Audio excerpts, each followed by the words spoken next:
Hi and welcome back to my channel. If you recall in my last how-to video, I was explaining how I was having a difficult time removing the lower heating element. I got some tools and advice from an employee at Home Depot, but after some unsuccessful attempts, I decided just to replace the water heater altogether. I'm trying to do this without damaging the water heater as well.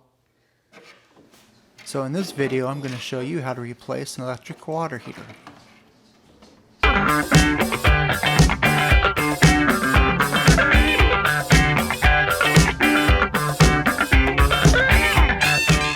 First, you want to turn the power off to the water heater. Find the circuit breaker and flip the switch to off. Then turn the cold water supply off to the water heater. Attach a garden hose to the drain on the water heater and open it up.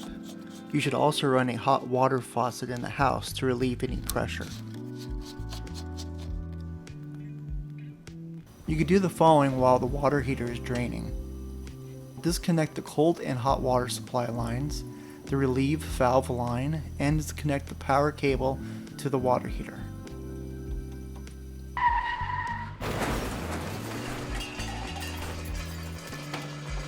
After the water heater has been drained, remove the old water heater and replace with the new water heater.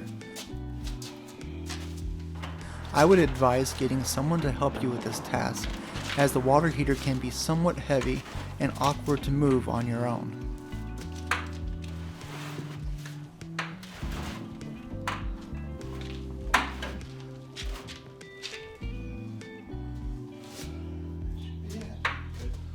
Good.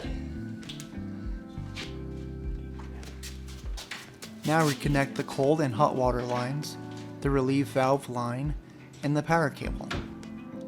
Close the drain on the water heater and then open up the cold water supply to fill up the water heater.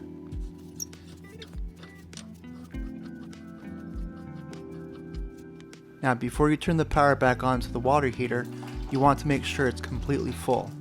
Remember that hot water faucet I said to turn on earlier in the video? Once you have water coming from that faucet, your water heater is full, and you can proceed to turn the power back on. Oh, before I forget, remember to like, share, and subscribe to my channel for more great videos.